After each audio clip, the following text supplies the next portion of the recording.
मैं हूं पूजा शर्मा। मुख्यमंत्री पुष्कर सिंह धामी आज कई शासकीय कार्यों में शिरकत करेंगे। सीएम धामी लोक निर्माण, पीएमजीएसवाई और वीआरओ के कार्यों की समीक्षा करेंगे। इसके बाद वन विभाग की समीक्षा बैठक करेंगे। दोपहर को धामी वापस सीएम आवास पहुंचेंगे। मुख्यमंत्री पुष्कर सिंह धामी आज समीक्षा बैठक करेंगे।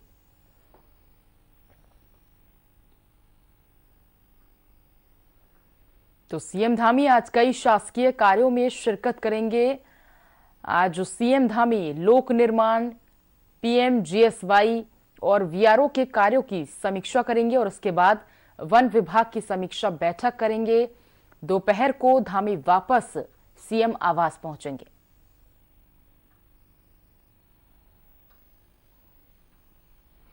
तो सीएम धामी आज कई शासकीय कार्यों में शिरकत करने वाले हैं। मुख्यमंत्री आवास पर आज सभी शासकीय कार्यों को निपटाया जाएगा। पीएमजीएसवाई और वीआरए कह सकते हैं कि सचिवालय में आज बैठक होगी। अधिकारियों के साथ भी आज बैठक है सीएम धामी की।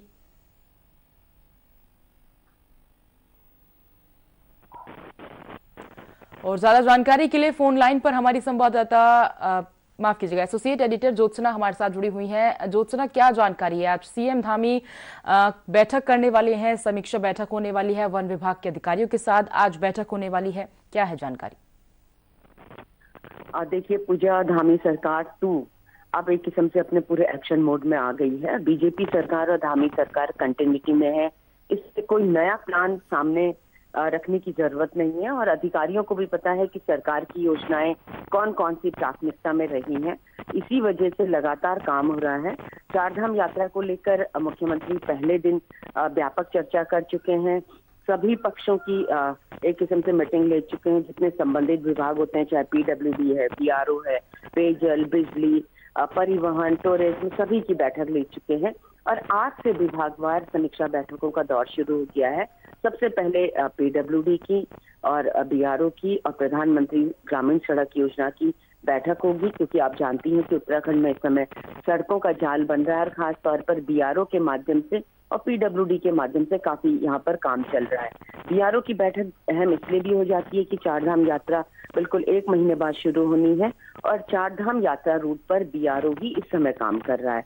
तो मुख्यमंत्री और सरकार जानना चाहेंगी कि अपडेट क्या है, किस तरीके से इस स्मूथ यात्रा चलेगी और उसके बाद वन विभाग की समीक्षा बैठक है। और ये भी बताया जा रहा है कि संबंधित विभागों के मंत्री भी इस बैठक में शामिल होंगे। पीडब्ल्यूडी और जो ग्रामीण प्रधानमंत्री ग्रामीण सड़क योजना है, इसके मंत्री सतपाल महाराज हैं और वन विभाग के मंत्री इस समय सुबोध उनियाल हैं।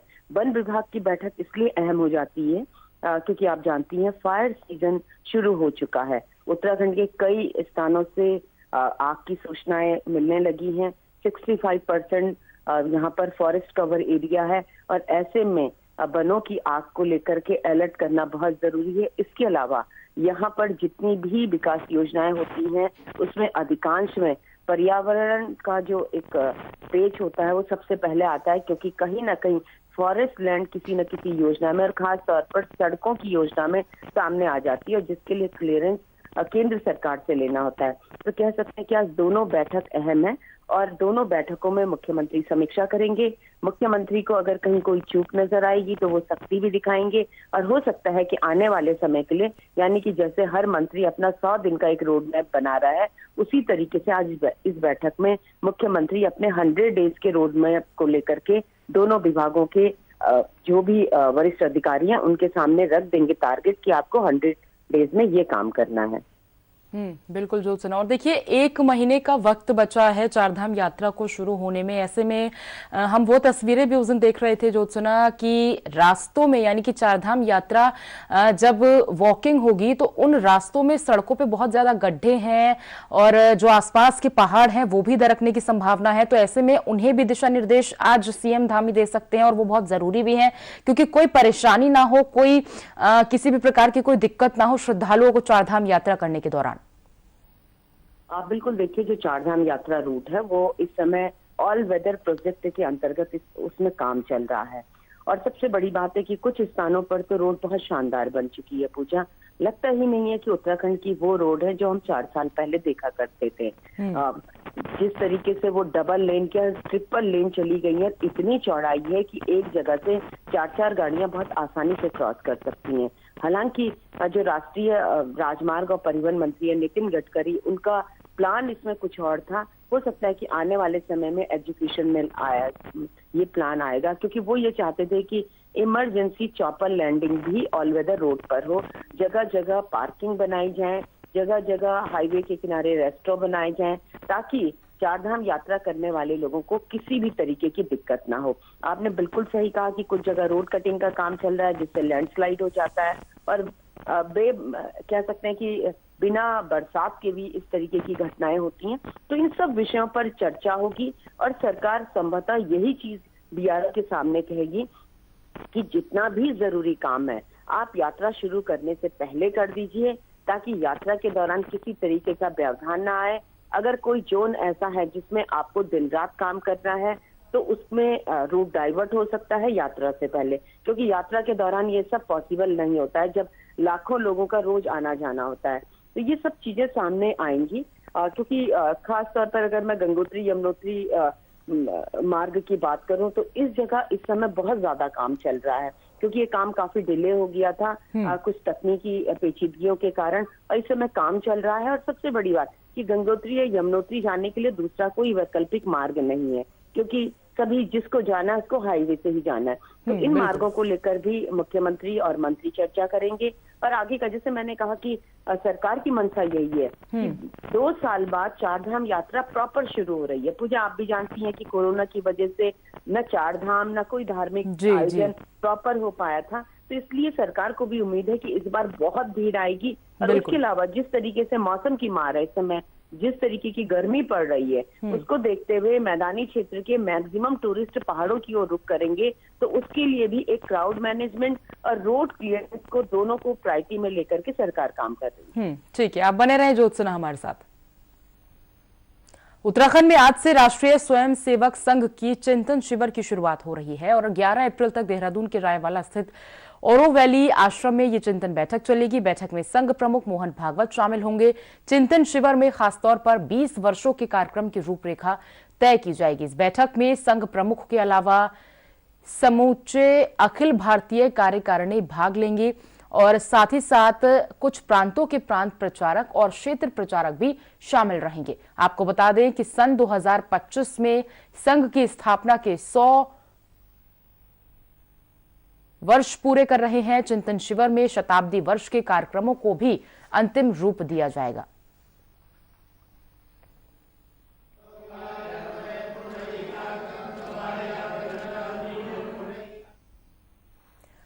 ज्योत्सना हमारे साथ बनी हुई हैं। ज्योत्सना, क्या जानकारी है आरएसएस का जो चिंतन बैठक होने वाली है उसे लेकर? पूजा, देखिए ये काफी अहम बैठक है और आप सोचिए कि 4 तारीख से लेकर 11 तारीख तक लगभग 1 हफ्ते सभी आरएसएस के वरिष्ठ लोग रायवाला के नजदीकी आश्रम है। हालांकि किसी भी तरीके से मीडिया की एंट्री अंदर नहीं है और इस आश्रम में पूर्व में भी चिंतन शिविर आरएसएस का हो चुका है।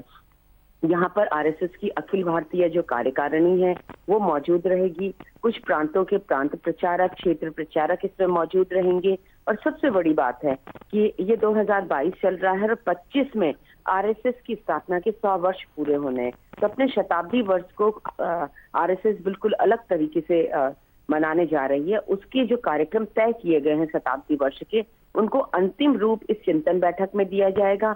उसके अलावा जब भी आरएसएस की चिंतन बैठक होती है तो उसमें देश की वर्तमान परिस्थितियों को लेकर चिंतन किया जाता है, अपना एक्शन प्लान उसमें तैयार किया जाता है।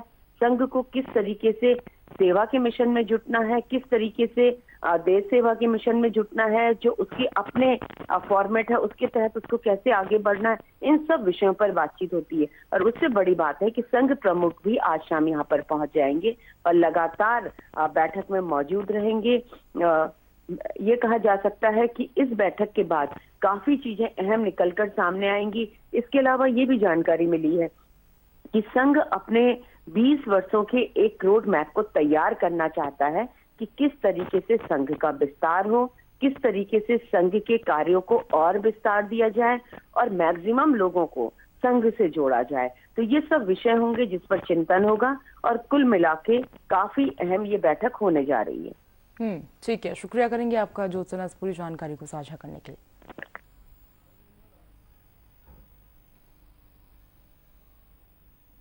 मुख्यमंत्री पुष्कर सिंह धामी रविवार को देहरादून के लिटरेचर फेस्टिवल के समापन समारोह में शामिल हुए और सीएम धामी ने ये कहा कि हमारे साहित्यकार और बुद्धिजीवी समाज को दिशा देने का कार्य करते हैं, वे हमारे ब्रांड एम्बेसडर हैं।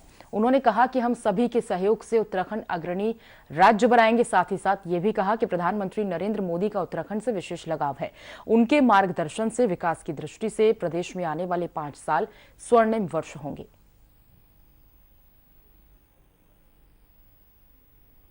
फिलहाल यहां रुक रहे हैं एक छोटे से ब्रेक के लिए।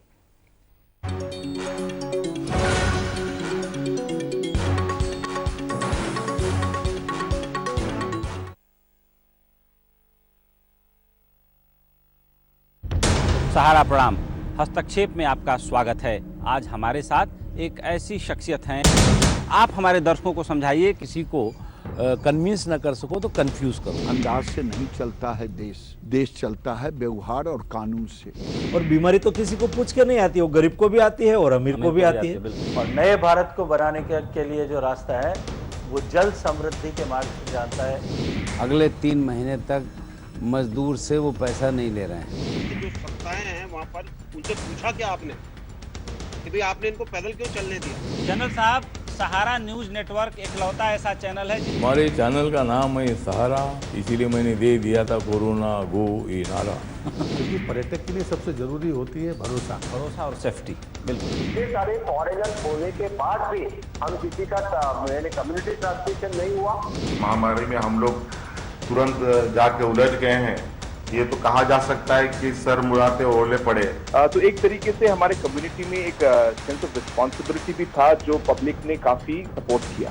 आपकी जानकारी के लिए मैं कहना चाहूँगा जी कि यहाँ रिकवरी रेट भी बड़ी तेजी से हो रही है। नॉर्थ ईस्ट उनके कितना नजदीक है। कोरोना धोना नहीं रहना है अगर अपने भीतर का शौर्य को जगा।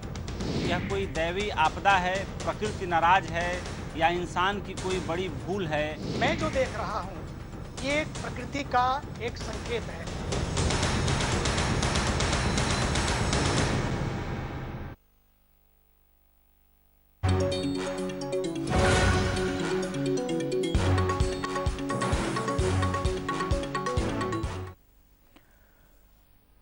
विपक्ष की भूमिका निभाते हुए कांग्रेस के नेताओं ने सरकार के खिलाफ महंगाई को लेकर हल्ला बोला है। देहरादून के गांधी पार्क के पास रविवार को कांग्रेस नेता प्रीतम सिंह और महानगर अध्यक्ष लालचंद शर्मा की अगुवाई में सैकड़ों कार्यकर्ताओं ने महंगाई के खिलाफ केंद्र और राज्य सरकार के खिलाफ प्रदर्शन किया है।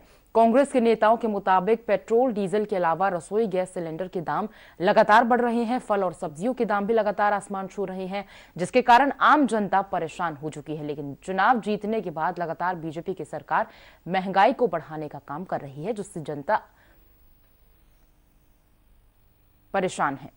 जब से चुनाव खत्म हुए हैं आपने देखा है कि हर दिन पेट्रोल डीजल के दाम बढ़ रहे हैं, गैस सिलेंडर के दाम बढ़ रहे हैं और अभी बिजली और पानी के भी दाम धामी सरकार ने बढ़ाने का कार्य किया। तो मुझे लगता है कि जिस जनता ने इन्हें सत्ता में पहुंचाने का कार्य किया उनके हितों से इनको कोई सरोकार नहीं है और ये जनता की जो जेब है उस पर इन्होंने डाका डालना शुरू कर दिया। तो इसीलिए कांग्रेस पार्टी को जनता ने विपक्ष में बिठाया है। हम एक ईमानदार विपक्ष की भूमिका निभाने का कार्य करेंगे और जनता के हितों के मुद्दों को सड़क से लेकर सदन तक लेकर जाएंगे। इसीलिए आज राष्ट्रीय नेतृत्व के आह्वान पर पूरे देश में महंगाई के खिलाफ धरना प्रदर्शन का कार्यक्रम आप देख रहे हैं, 1 हफ्ते से चल रहा है। 7 तारीख को महंगाई के खिलाफ एक और प्रदर्शन होगा। तो कांग्रेस पार्टी महंगाई हो, बेरोजगारी हो, किसानों की समस्या हो, महिलाओं की समस्या हो, हम हर समस्या को उठाते रहेंगे।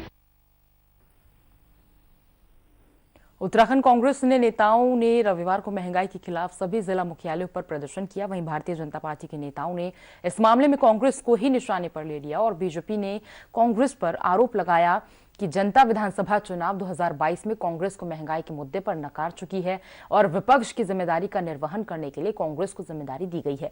इतना ही नहीं, बीजेपी के नेताओं के मुताबिक महंगाई लगातार बढ़ रही है और उसको नियंत्रित करने के लिए राज्य सरकार ठोस पहल करने की रणनीति तैयार कर रही है।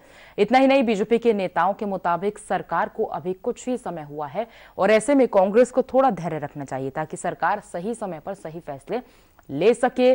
बीजेपी नेताओं के मुताबिक कांग्रेस लोगों का ध्यान भटकाने के लिए महंगाई का मुद्दा उठा रही है, लेकिन हकीकत यह है कि कांग्रेस खुद अभी तक अपना नेता प्रतिपक्ष की घोषणा नहीं कर पाई है, जिससे कांग्रेस के कार्यकर्ता भी अपने आलाकमान से लगातार सवाल पूछ रहे हैं। नेतृत्व विहीन कांग्रेस इस मिसगाइडेड मिसाइल की तरह जिसका जो मन चाह रहा है वो कर रहा है।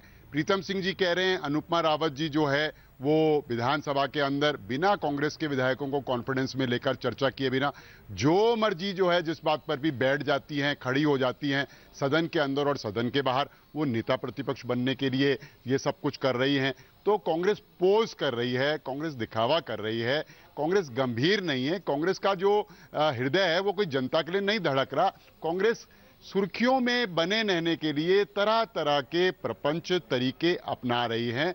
हमको भी उतनी ही चिंता है, कांग्रेस से ज्यादा चिंता है कि महंगाई, पेट्रोल डीजल के मूल्यों में वृद्धि हुई है, गैस के सिलेंडर में वृद्धि हुई है, लेकिन सरकार समय लेगी, सरकार थोड़ा समय और चाहेगी और इन चीजों के प्रति सजग है, संवेदनशील है और इसको कैसे स्थिर किया जाए, कम कैसे किया सकता है, आगे ना बढ़े और महंगाई। तो कांग्रेस तो केवल दिखावा कर रही है, लेकिन भारतीय जनता पार्टी इन इश्यूज पर बिल्कुल संवेदनशीलता के साथ काम करेगी। उत्तराखंड कांग्रेस के केंद्रीय प्रवक्ता शिव प्रसाद सेमवाल ने देहरादून में रविवार को प्रेस कॉन्फ्रेंस की और धामी सरकार पर सरकारी जमीन को रफा-दफा होने से बचाने के लिए गंभीर प्रयास न किए जाने के आरोप लगाए हैं। सेमवाल के मुताबिक राज्य सरकार की देहरादून में करीब 350 बीघा जमीन भूमाफियाओं के जरिए खुर्द-बुर्द की जा रही है और सरकारी जमीनों पर नियमों के विरुद्ध रजिस्ट्री भी की जा रही है। इतना ही नहीं, यूकेडी नेता ने बीजेपी पर सरकारी जमीन हड़पने का भी आरोप लगाया है। सरकार से ये मांग की गई है कि सरकारी जमीन को बचाने के लिए सरकार की नीयत साफ होनी चाहिए।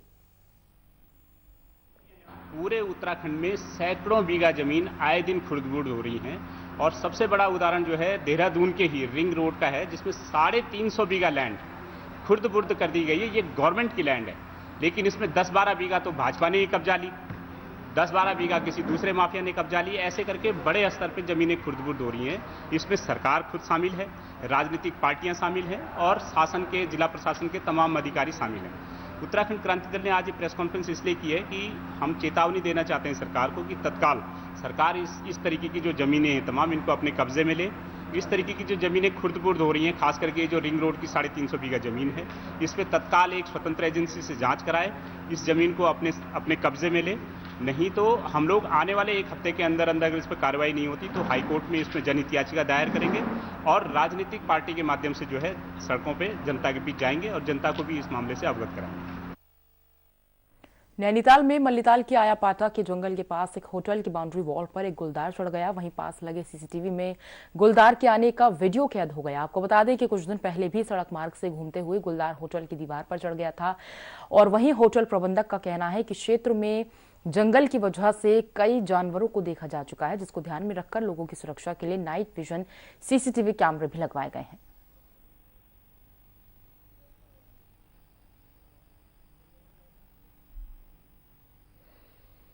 तो नैनीताल में ये गुलदार पाया गया है। होटल प्रबंधक ने हालांकि लोगों को सतर्क कर दिया है। मल्लीताल के आयापाटा में ये मादा गुलदार दिखी जोन है और मैं कहूँगा बहुत अच्छी बात है कि यहाँ पे वाइल्ड लाइफ इंक्रीज हो रही है और जैसा कि आपने भी वीडियो में देखा होगा वो लेपर्ड सामने से आया और यहाँ हमारे वॉल पे काफी देर बैठा, उसके बाद यहाँ से आगे सीधा फॉरेस्ट में चले गया। लेकिन इसको अदर वे में न लें। हाँ, ये जरूर है कि वाइल्ड लाइफ है, उसके जो भी प्रोग्रेस है उसके लिए हमने सीसीटीवी कैमराज लगाए हैं और मैं नाइट विजन कैमरा भी लगा रहा हूँ और साथ ही मेरे आयापाटा के लोगों से एक रिक्वेस्ट भी है कि वो रात को ऐसे अकेले अंधेरे में ना निकले, क्योंकि ये वाइल्ड लाइफ जोन बहुत प्रॉपर तरीके से बहुत जल्दी वाइल्ड लाइफ जोन बनने वाला है। इसमें काफी वाइल्ड लाइफ इंक्रीज हो रही है। ये मैंने काफी वाइल्ड लाइफ देखी है, बाइकिंग डियर्स देखे हैं, जंगल फॉग देखे हैं, हम 2-3 बार लेपर्ड देख चुके हैं। तो ये एक अच्छी बात भी है कि यहाँ पे वाइल्ड लाइफ इंक्रीज हो रही है नैनीताल में भी। और नैनीताल से फोन लाइन पर संवाददाता हेमंत रावत हमारे साथ जुड़े हुए हैं। हेमंत, मादा गुलदार जो कि एक होटल की वॉल पर दिखी, दीवार पर दिखी, ऐसे में उसने किसी को कोई हानि तो नहीं पहुंचाई?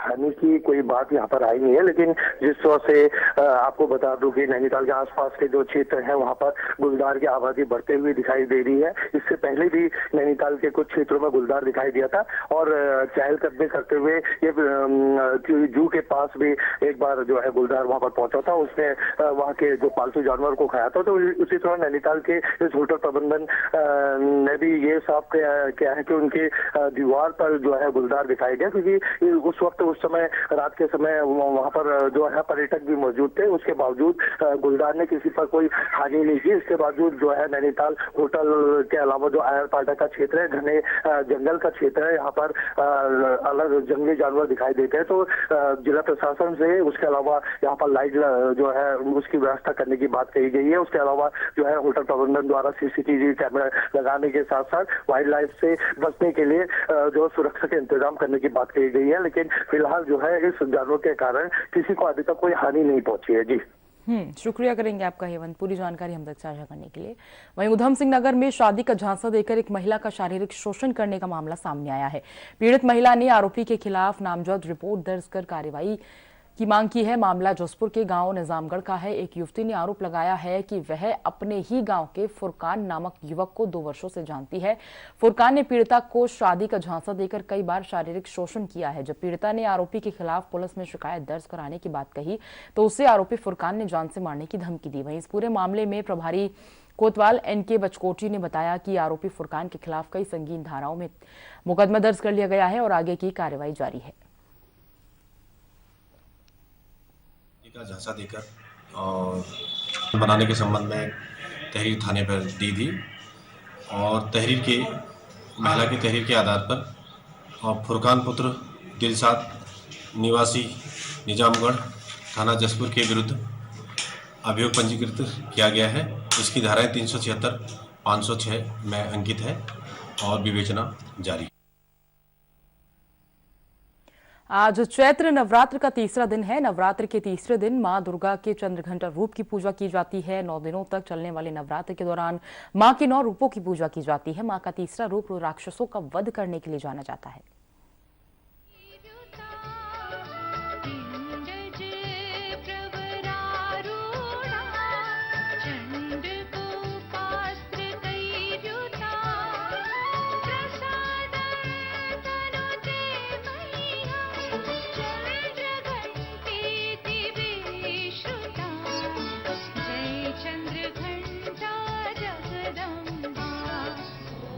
ये सत्य है कि मनुष्य अपने ज्ञान के कारण विशिष्ट होता है, लेकिन मनुष्य ही नहीं बल्कि पशु पक्षियों में भी ज्ञान होता है। तभी तो पक्षी अपने बच्चों के मुख में प्रेम से दाना डालते हैं। वही स्नेह माँ का उसके भक्तों के लिए होता है। कष्ट में पड़े अपने भक्तों को देखकर माँ भी प्रसन्न नहीं होती और उसकी मनोकामना को पूर्ण कर उसे प्रसन्न कर देती है। माँ दुर्गा का तीसरा स्वरूप है माँ चंद्रघंटा, अपने भक्तों को प्रसन्न करने वाली देवी। नवरात्रि के तीसरे दिन माँ चंद्रघंटा की उपासना की जाती है। माँ के इस रूप के दर्शन मात्र से समस्त पाप एवं बाधाओं से मुक्ति मिल जाती है और माँ चंद्रघंटा का ये रूप परम शांतिदायक एवं कल्याणकारी है। माँ के मस्तक पर घंटे की भांति अर्धचंद्र सुशोभित है, इसीलिए माँ का नाम चंद्रघंटा के नाम से प्रख्यात हुआ। कंचन की तरह क्रांति वाली माँ चंद्रघंटा की 10 विशाल भुजाएं हैं। माँ की 10 भुजाओं में खड्ग, वर्ण, तलवार, चक्र, गदा, त्रिशूल आदि अस्त्र शस्त्र शोभायमान है। माँ सिंह पर सवार होकर मानो युद्ध के लिए उद्वत दिख रही है। माँ चंद्रघंटा की घंटे की भांति प्रचंड ध्वनि से असुर सदैव भयभीत रहते हैं। नवरात्र के तीसरे दिन माँ चंद्रघंटा की आराधना से साधक को मणिपुर जागृत करने वाली शक्तियाँ प्राप्त होती हैं। और मणिपुर चक्र जागृत होने से साधक को अलौकिक दिव्य दर्शन एवं दिव्य दृष्टि प्राप्त होती है। साधक समस्त पाप एवं बंधनों से मुक्त हो जाता है। मणिपुर चक्र पर मंगल का आधिपत्य स्थापित है।